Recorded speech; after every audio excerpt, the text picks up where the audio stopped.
नमस्कार दोस्तों, मैं अभी अपने घर से बहुत दूर आया हुआ हूँ। अररिया ज़िला में, अररिया डिस्ट्रिक्ट में अभी खड़ा हूँ और पूरा ग्रामीण माहौल है, गांव में हूँ। और ये राकेश कुमार सिंह हैं, अपने मित्र हैं।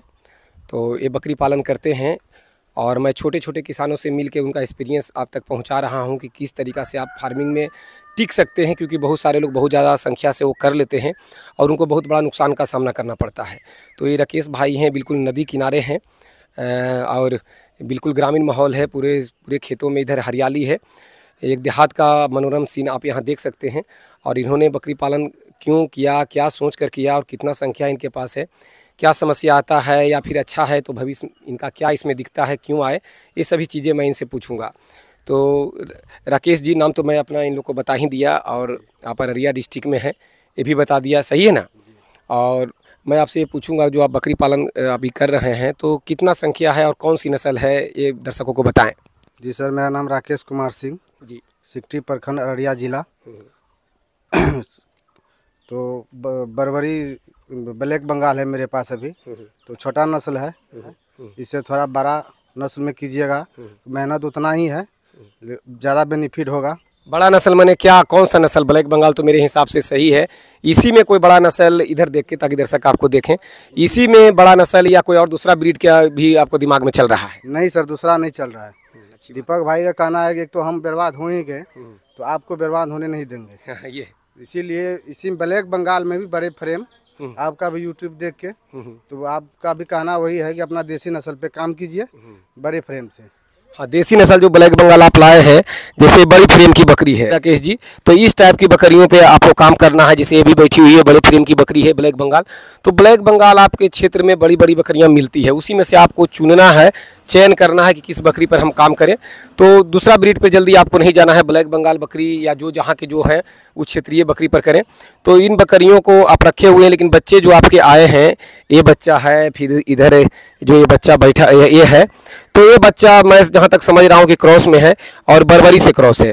तो क्या इसको बरबरी से क्रॉस कराया है या फिर इस तरीका का ब्लैक बंगाल की बकरी ही जन्म दी है बच्चे को? नहीं सर, बरबरी से क्रॉस करवाए हैं। बरबरी से क्रॉस करवाए हैं, तो बरबरी का बकरा नहीं है तो कोई मित्र के यहाँ जाके आप क्रॉस कराए होंगे? हाँ, मित्र के यहाँ, दीपक भाई के यहाँ। अच्छा, दीपक भाई के यहाँ जाके आप उनका बकरे से आपने बकरी को क्रॉस कराया। तो इसके बच्चे कैसे आए आपको, कैसे लग रहे हैं इसके बच्चे? इसके बच्चे जो पहले की अपेक्षा बहुत अच्छे लग रहा है। जो पहले ब्लैक बंगाल, इसमें कंपेरिजन ये कीजिए कि कोई ऐसी बकरी है जो ब्लैक बंगाल को बच्चे को जन्म दी है उसी डेट लगभग उतने समय में, और दूसरा बकरी को जो आप बरबरी से कराए वो बच्चे दी है लगभग एक उम्र हो, ऐसा कोई बच्चा आपके पास बाड़े में है? जी है, 2 महीना का बड़े है ये 2 महीना पहले का है और 2 महीने बाद का है वो, यानी उससे 2 महीना ये बड़ा है। तो वजन लगभग कितना है इसका? 7 केजी है, उसका पौने 9 केजी। पौने 9 केजी है, यानी समथिंग 9 केजी है और 2 महीना जबकि छोटा है। तो क्रॉस ब्रीड कराने से आपको बेनिफिट हुआ, कहीं से देसी में बिकने में दिक्कत नहीं आएगा दोस्त, बिल्कुल क्षेत्रीय ब्रीड के रूप में बकरी बच्ची बिक जाएगी। तो वो सामने है जो, और इधर ये पठिया है जो इससे बड़ी है, वो भी बड़ी है ना? जी, दोनों एक। अच्छा, एक ही बकरी के बच्चे हैं दोनों, तो ये एक ही बच्चा जन्म दी थी? 3 बच्चा दी थी, 1 डेट हो गया। अच्छा, ठीक। और वो और ये। हाँ, तो देखिए, मेरा कहने का मतलब है कि अगर बढ़िया ब्रीडर से आप क्रॉस कराते हैं तो बच्चे आपके अच्छे आएंगे। आप अभी कितना संख्या में बकरियों को रखे हुए हैं? मेरे पास 7 बकरी है। 7 बकरी है और बच्चे 4-5 में दिख रहा है जी। तो सब मिलाकर आपका कितना है टोटल? 12। 7 बकरियां और 5 बच्चे, तो 7-5 12 का संख्या इनके पास है। तो कम से ही शुरुआत क्यों की है, क्या दिमाग में आया? कम से, मेरे जो मित्र है दीपक भाई और उपेंद्र भाई, इसका कहना है कि कम से स्टार्ट कीजिए, बहुत अच्छा होगा। जैसे कि मैंने ट्रेनिंग कुछ नहीं लिया है सर। जी बिल्कुल, कोई बात नहीं, आपने मेरे से ट्रेनिंग ना भी लिया है या कहीं से भी नहीं लिया है, लेकिन मैं आपके पास आने से चूका किया।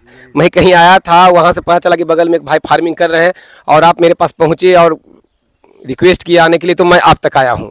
तो ये ज़रूरी नहीं है दोस्त कि जो मेरे से ट्रेनिंग लेंगे उन्हीं के पास जाऊँगा, ऐसा कुछ नहीं है। टाइम का अभाव होता है, अगर मैं कहीं हूँ और वहाँ कोई अगर दोस्त कर रहे हैं तो मैं उनका एक्सपीरियंस लेने जरूर जाता हूं, ताकि नए व्यक्ति जो फार्मिंग कर रहे हैं वो किस तरीक़ा से इसमें कदम जमाएं। वैसे सर देखिए, मैंने तो क्या कहते हैं, क्रॉस क्या होता है, डिवॉर्मिंग क्या होता है, वैक्सीन देना जरूरी है क्या है, नहीं मुझे कुछ नहीं मालूम था। तो मैंने तो लगभग टोटल चीज़ों को यूट्यूब पर मैंने वीडियो अपलोड किया है। क्या मेरे यूट्यूब आप देखते हैं? जी, जब से क्या कहते हैं ब्लैक बंगाल को बरबरी के दीपक भाई के फार्म में क्रॉस कराने गए, वहाँ बैठे, वहाँ का सब कुछ देखे, और वो भी हमको बताया ऐसा ऐसा करने से बढ़िया होगा। आप ब्लैक बंगाल से ब्लैक बंगाल करवाइएगा तो आपका क्या समय बर्बाद होगा। और सब जानकारी हमको मिल रहा है, उधर से सपोर्ट कर हो रहा है दीपक भाई, उपेंद्र भाई से। मेरे चैनल से कुछ होता है? बहुत कुछ होता है सर। तो मेरे पास तो पहले मोबाइल भी नहीं था, क्या कहते हैं इसीलिए मोबाइल जब से लिया है 1 साल हुआ है, उससे भी क्या कहते हैं आपका यूट्यूब देख के बहुत चीज़ सीखे। दीपक और उपेंद्र जी के नाम जो ले रहे हैं, ये दोनों मेरे ही मित्र हैं और इनको मैंने ट्रेनिंग दिया है। जो दीपक जी और उपेंद्र जी हैं, जो इन्हीं के पड़ोसी हैं, जो फार्मिंग कर रहे हैं, और उन्हीं के संपर्क में आकर ये प्रेरित हुए और उनसे सक्सेसफुल मेरा भी हो रहा है, सक्सेसफुल हो रहा है, बोलिएगा कोई तरह का सफलतापूर्वक कर रहे हैं।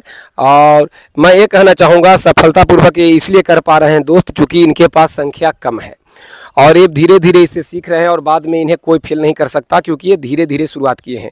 इनके पास जगह का अभाव नहीं है, जैसा कि आप देख रहे हैं ग्रामीण माहौल है, पूरा एरिया बिल्कुल खुला खुला सा एरिया है और सभी इन्हीं का है। उधर आप देख पा रहे होंगे, अगर दिखता हुआ कैमरे में तो, कि इन्होंने देसी मुर्गी भी रखा है। राकेश जी, तो सब मुर्गी आप ही पाल के रखे हैं? जी सर। है ना, उसके अंडे आना शुरू हो गए होंगे? जी। तो अंडे आपके ग्रामीण एरिया में बिक जाता है या कहीं देते हैं? बिक जाता है, और होलसेलर जो क्या कहते हैं मार्केट में बेचता है वो लोग भी ले जाता है, कोई परेशानी नहीं होता? नहीं, कोई परेशानी नहीं। तो एक किसान है, खेतों में फसल भी लगाते हैं और साथ में बकरी पालन और मुर्गी पालन भी कर रहे हैं। एरिया लंबा चौड़ा है और खिलाने का कोई दिक्कत नहीं है, क्योंकि गांव में ये है। फिर भी इन्होंने संख्या कम रखा है, 7 बकरी से शुरुआत किया और 5 बच्चे आ गए या 12 हुए हैं, तो धीरे धीरे इनका खुद बढ़ते चला जाएगा। तो जो नए लोग हैं, जो जोश में आकर बिल्कुल ज़्यादा संख्या में कर लेते हैं, क्योंकि उनको एक चस्का रहता है कि मैं करोड़पति बनूंगा, और वो अपना जमा पूंजी को लॉस कर लेते हैं। आपके पास जितना भी पूंजी हो, संसाधन भी हो, फिर भी आप कम से शुरुआत करें। कम से शुरुआत करके आपको सीखने का मौका मिल रहा है। जी, बहुत अच्छा लग रहा है, कोई दिक्कत, क्या कहते हैं मेहनत करने में भी कोई, हमको एक ही सोच है कि पैसा हमको कमाना है मेहनत करके। अगर ज़्यादा से करते तो कितना परेशानी हो सकता था, एक अनुमान? ज़्यादा से करते सर एक बैग परेशानी, शायद ले पाते कि नहीं ले पाते, कुछ भी हो सकता था। तो कम से करने में ये होता है कि घर के पहले से भी घर में होते रहा है कम संख्या में, तो लोग आराम से कर लेते थे बिना ट्रेनिंग का। तो कम से अगर शुरुआत करते हैं तो बकरियां सबसे बड़ी गुरु है, जो धीरे धीरे करके आपको सिखाती है और आप सीखते चले जाएंगे और धीरे धीरे जो संख्या बढ़ेगा, जो आपके बाड़े के बच्चे आएंगे, वो बड़ी फीमेल तैयार होगी, तो फिर आपका बाड़ा चल पड़ेगा। तो कभी भी आप अपना पैसा की गर्मी में ना आएँ। आपके पास बहुत ज़्यादा है तो आप ये ईगो में नहीं आएँ कि मेरे पास इतना है तो मैं इतना रख लूँ। बहुत ही कम संख्या से शुरुआत करें, अच्छे ब्रीड के चुनाव करें। ब्लैक बंगाल ही इन्होंने रखा है, लेकिन सभी बड़ी प्रेम की बकरी है। ये शायद गर्भित है, 4 मंथ की है, तो अगले मंथ तक में बच्चा देगी। तो 5 बच्चा आ चुके हैं, तो 2 बच्चा मेरे हिसाब से देगी। और वो 3 कल जो आपके सामने में था, हाँ, ये कल आपने इसको क्रॉस कराया था उनके दीपक जी के फार्म में, है ना?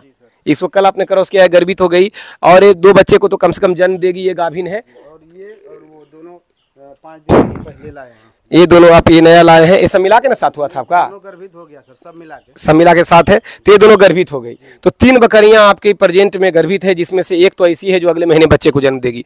तो इस टाइप से धीरे धीरे बकरियां एडजस्ट हो जाती है और फिर आप आराम से अपना संख्या बढ़ा के फार्मिंग कर पाते हैं। तो कभी भी शुरुआत करें तो कम से कम ही शुरुआत रखें। इस चारे में आप जो दिए हुए हैं गेहूं का चारा है और ये भी मज़े से बकरियां खा रही है, और ये सिस्टम जुगाड़ से आपने बनाया है कम खर्च में, तो ये बढ़िया है। इस तरीक़ा से बनाने से क्या है कि बकरी सर अंदर डाल लेती है और खा लेती है, जिससे कि आपका चारा बर्बाद नहीं होता है। तो कम से कम में किस तरीक़ा से फार्मिंग करें, इन भाइयों से सीखा जा सकता है। और चारा में गेहूं का दिए हैं, फिर भी बकरी खा रही है, तो इसमें क्या क्या इंक्लूड करते हैं, यानी क्या क्या मिलाते हैं साथ में? राइस ब्रांड देते हैं इसमें, और गेहूं का चोकर देते हैं, आटा देते हैं।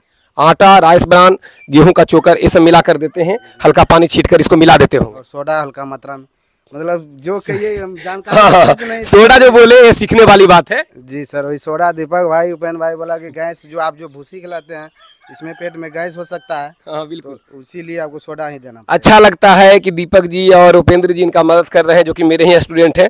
तो अगर आप कहीं से जानकार हैं तो किसी को बिल्कुल मदद करते हैं तो बहुत अच्छी बात है। एक एक जुड़ के ही एक माला तैयार होता है, यानी आपका चैन बनते चला जाता है। कर भला तो हो भला।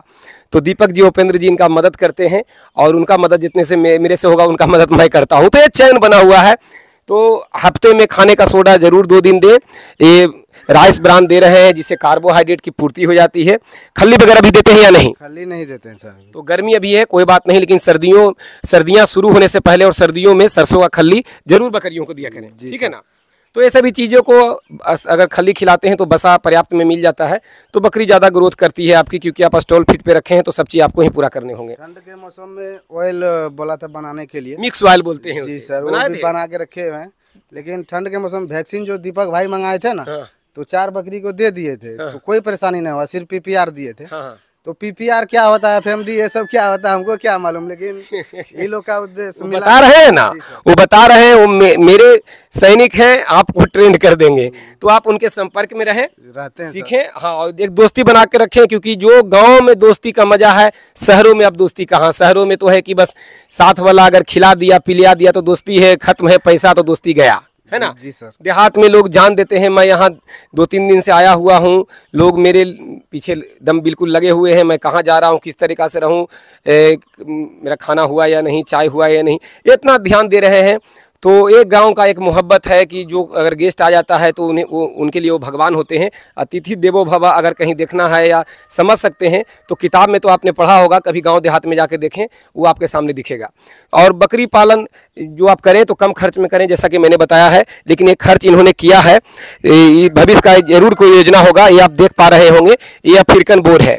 अब आप दर्शक हैं, ओरिजिनल डुप्लीकेट क्या है ये मैं नहीं जानता, मैं खुद नहीं जानता, मैं सीधे जानता हूं कि बकरी है और अफ्रीकन बोर ही है। अब किस ब्लड लाइन की है उससे मुझे कोई लेना देना नहीं, ये ग्रोथ करेगा ही करेगा, ये मैं जानता हूं। क्या सोच के इसको लाए, क्या इसको मैं किसी के कहीं देखे हैं कि इसका ग्रोथ हो रहा है?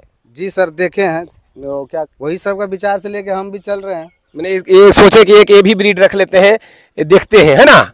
तो अच्छी बात है। ये फीमेल है जी, फीमेल है, पठिया। पठिया है, तो ये अफ्रीकन बोर का एक पठिया आप देख रहे हैं। इन्होंने ये सोच के लाया है कि इससे बच्चे ग्रोथ ज़्यादा होंगे। तो जब फीमेल लाए हैं तो इसको फिर क्रॉस कराने का आपको प्रॉब्लम होगा, तो मेल का व्यवस्था कैसे होगा? मेल का व्यवस्था तो अभी नहीं होगा, तो बर्बरी से कराना होगा सर। ये गलत है। ये अभी मेल का व्यवस्था इनका नहीं है, तो इसे बारबारी से क्रॉस कराएंगे तो फिर उल्टा हो जाएगा दोस्त। अगर फीमेल बारबारी हो, हाँ ठीक है, फीमेल अगर दर्शकों को ये बताना जरूरी है कि अगर आपके पास मेल बोर का है या हैवी ब्रीड का है और उससे दूसरा बकरी वो कराते हैं तो बच्चे ग्रोथ वाले ले सकते हैं। ये खुद ग्रोथ वाली बकरी है, विश्व की सबसे तेज़ी से वेट गेन करने वाली प्रजाति है ये। और इसको अगर बारबारी से कराएंगे तो रिजल्ट डाउन होगा, ऊपर नहीं जाएगा। तो कोशिश ये करेंगे कि सीमेन द्वारा या फिर किसी के पास बोर ब्रीडर हो तो उससे इसको क्रॉस कराएं, ताकि फिर आपके पास भी बच्चे मजबूत आएँ। और अगर कोई दर्शक या कोई मित्र अगर इस टाइप का रिस्क लेना चाहते हैं, बड़े ब्रीडों पर, महंगा ब्रीडों पर कुछ काम करना चाहते हैं, तो फीमेल न लाके मेल ही एक ले आएँ। तो मेल अगर लाते हैं तो पुरानी जो ब्लैक बंगाल बकरी है, जो पुरानी ब्लैक बंगाल बकरियां हैं, उनको इससे क्रॉस कराएंगे तो बच्चे आपके अच्छे आएंगे, फीमेल ऑटोमेटिक तैयार हो जाएगी। जिस तरीका से राकेश जी आप वो ब्लैक बंगाल बकरी है जिसको आप बारबारी से क्रॉस कराया तो दोनों बच्चे जो माँ के साथ चिपक के बैठे हुए हैं, वो अंतर पड़ा ना, बाप पर गए ना। बहुत अंतर है सर। तो माँ तो ब्लैक बंगाल है जी, लेकिन बच्चा बारबारी का शेप लेके आया है ना, जी, बारबारी के डिजाइन का है, तो बाप पर ही बच्चे जाते हैं 85%। तो इसको आप बारबारी से कराएंगे अफ्रीकन बोर के पठिया को, तो आप लॉस में रहेंगे। हाँ, तो पठिया आप ठीक है रखे हैं। मैं अपना एक्सपीरियंस पर बोलूँगा कि यदि कम से रखना चाहते हैं, कम ब्लैक बंगाल या देसी कोई भी बकरी उससे शुरुआत करना चाहते हैं, तो पठिया ना ला के एक ब्रीडर आप लाते, ज़्यादा बेटर रहता। लेकिन खैर ये मेरा अपना ओपिनियन था, ठीक है ना। ये इनके एरिया में जो है दोस्तों कि एक बलुई मिट्टी है, पूरे ज़मीन का जो मिट्टी है, हर जगह का मिट्टी अलग अलग होता है। बलुई मिट्टी है, बालू कान से धूस मिट्टी बोलते हैं इसे। तो ये मिट्टी में बेनिफिट ये है कि अगर बकरी पेशाब कर दे या बारिश का पानी आ जाए, किसी तरीका का बारिश गिर जाए, पानी गिरे तो तुरंत पानी ऑब्जर्व कर लेती है मिट्टी, यानी मिट्टी में पानी तुरंत सूख जाता है। ऐसा मिट्टी है ये, है ना। कहीं से पानी गिरता होगा तुरंत सूख जाता है जी। कहीं कीचड़ नहीं होता? नहीं सर, नहीं होता, नहीं होता। तो इनके लिए बकरी पालन करना बहुत आसान होता है। कम खर्च में लोग शेड बना लेते हैं, क्योंकि नीचे ना तो ईंट बिछाने का चक्कर है, नहीं कोई विशेष। अगर बहुत ज़्यादा नमी बन गया तो आप ऊपर बांस का चाली बनाकर भी बकरियों को रख सकते हैं। जी सर। ये जो आप शेड बनाए हैं, ये बनाने में कितना खर्च आया होगा आपका लगभग? ये बनाने में वही 3000 मजदूर, लगभग 10,000 रखिए ना। 10,000 खर्च हुआ है, 3000 मजदूर लिए हैं। यदि आप चाहें तो अपना मेहनत करके भी 7,000 में निपटा सकते हैं, कहने का मतलब। जी सर। है ना। करकट वगैरह ये लोग तिरपाल दिए हैं, पीछे करकट दिए हैं। तो अगर करकट आपके एरिया में कबाड़ खाना है तो वहाँ से सस्ता करकट भी लाके एडजस्ट कर सकते हैं। अंदर आइएगा थोड़ा सा आप दीपक जी। तो जैसा कि ये दीवार जो मैं देख रहा हूँ इस पर मिट्टी लगा हुआ है, तो ये पीछे तो शायद ये बांस और फूस होगा। जी सर। और मिट्टी क्यों लगा दिए इस पे? मिट्टी लगवा दिए कि ताकि इसमें बकरी जो रहेगा हवा हवा ज्यादा ठंडा में हवा ना आए, बरसाती हवा ना आए। जी। मिट्टी लगाने से ये भी होगा कि अंदर जो फट्टी है बांस से उसमें दीमक नहीं लगेंगे, खराब नहीं होगा, है ना। ठंडा हवा नहीं आएगा, बरसात का पानी नहीं आएगा, और 1-2 दिन में, अब गर्मी का दिन है तो ये पूरा सूख जाएगा। तो इस तरीका से जुगाड़ सिस्टम से इन्होंने बनाया है, बांस का पूरा इस्तेमाल है। ये जो दीवार आप देख रहे हैं दोस्त, ये मिट्टी का नहीं है, ये बांस का और फूस का ही बना हुआ है, मिट्टी का इस पर लेप लगा हुआ है। इस तरीका से इन्होंने अपना दिमाग लगा के इसको बनाया है। तो आप बकरी पालन करने जा रहे हैं और बकरियों को रखना है तो ज़्यादा खर्च ना करें शेड में। एरिया वाइज डिपेंड करता है, इनका एरिया बिल्कुल सुरक्षित है, बाढ़ का पानी से भी सुरक्षित है। मिट्टी भी बहुत ऐसा है कि एक बार सूख गया तो जल्दी ये गीला नहीं होगा। तो आप जैसा कि नीचे देख रहे हैं पूरा धूस मिट्टी है, कहीं से कोई परेशानी इनको होने वाला नहीं है। तो मेरा ओपिनियन ये है कि इनके पास इसके अलावा और भी ज़मीन है, पूरा मैं देखा इधर पूरा खुला एरिया है। तो इन्होंने शुरुआत कम से किया, हाँ एक महंगा तक ब्रीड लाए, फिर भी वो एक ही लाए। तो कहने का मतलब है कि कम से शुरुआत करते हैं, सूझबूझ के साथ चलते हैं तो आप इस लाइन में धीरे धीरे कदम जमा के टिकेंगे। हड़बड़ाहट में आके अगर ज़्यादा संख्या में फार्मिंग शुरू कर लेते हैं, और यदि आपको लगता है कि आप महाज्ञानी हो गए हैं, ट्रेंड है, या मैं ट्रेनिंग दूं या कोई भी ट्रेनिंग दे, आपको संपूर्ण नहीं कर सकता। जिंदगी भर इंसान सीखता है, और सबसे बड़ी गुरु बकरियां होती है जो बाद में आपको सिखाती है। मैं इतना दिन का एक्सपीरियंस रहा, मैं डोमिनी स्किल ट्रेनर हूं, मैं लोगों को पढ़ाता हूं और इतना दिन से फार्मिंग भी कर रहा हूं, लेकिन फिर भी मैं कहता हूं कि मैं संपूर्ण हो ही नहीं सकता। मैं एक आम किसान हूं, आम एक छात्र हूं जो डेली अपनी बकरियों से सीखता है। तो मैं इतना दिन के एक्सपीरियंस के बाद भी आप सीख रहा हूं, और आप इतना जल्दी कैसे सीख सकते हैं, आपको भी वक्त देना पड़ेगा। तो वक्त अपने आप को देने के लिए कम से शुरुआत करें, सुरक्षित शुरुआत